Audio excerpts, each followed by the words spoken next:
अस्सलामु अलैकुम वरहमतुल्लाहि वबरकातुहू। सवाल ये है कि रोज़े की हालत में शेव बनवाना, दाढ़ी मुंडवाना, कटवाना, इसका शरई तौर पर क्या हुक्म है? क्या इससे रोज़ा टूट जाता है या रोज़ा नहीं टूटता?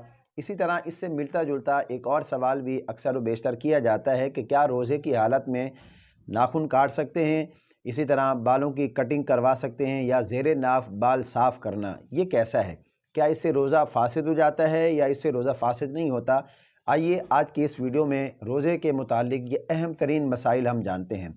सबसे पहले आप इन 3 मसाइल के मुतालिक जान लें कि रोज़े की हालत में नाखून काटना, रोज़े की हालत में बालों की कटिंग करवाना और रोज़े की हालत में ज़ेरे नाफ बाल साफ़ करना, ये बिल्कुल जायज़ है, इसमें कोई हर्ज नहीं है।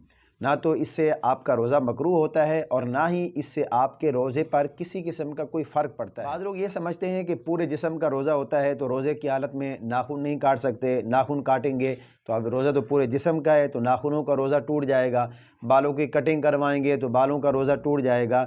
ये खामखा की सुनी सुनाई बातें हैं। रोज़े की हालत में आप नाखून भी काट सकते हैं, बालों की कटिंग भी करवा सकते हैं और इसी तरह ज़ेरे नाफ बाल साफ़ करना चाहें या बालों के बाल साफ़ करना चाहें तो वो भी कर सकते हैं, इसमें कोई हर्ज नहीं। इसी तरह जो दूसरा सवाल है कि रोज़े की हालत में दाढ़ी कटवाना, दाढ़ी मुंडवाना, शेव बनवाना, ये कैसा है?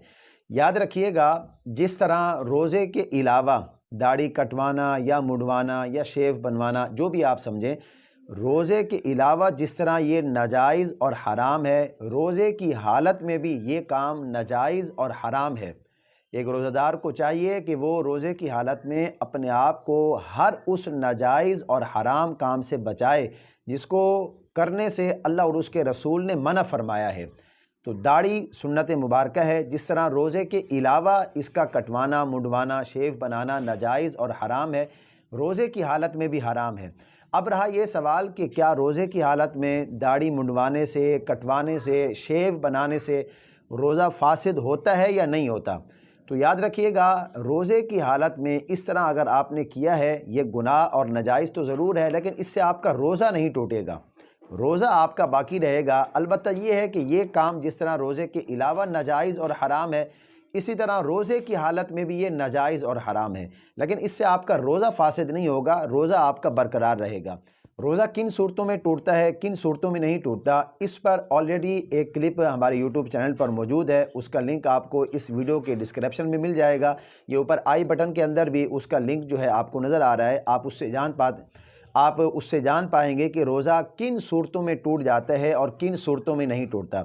मैं उम्मीद करता हूँ रोज़े का ये अहम तरीन मसला आपकी समझ में आ गया होगा। इस क्लिप को सवाब और सदका जारिया की नीयत से अपने दोस्तों के साथ ज़्यादा से ज़्यादा शेयर कीजिए ताकि वो इस पर अमल करेंगे, वो उनके इल्म में इजाफ़ा होगा तो इसका आपको भी सवाब होगा। मुझे अपनी ख़ास दुआओं में ज़रूर याद रखें। अल्लाह पाक हम सबको सही मानों में दीन मतीन की समझ अता फ़रमाए।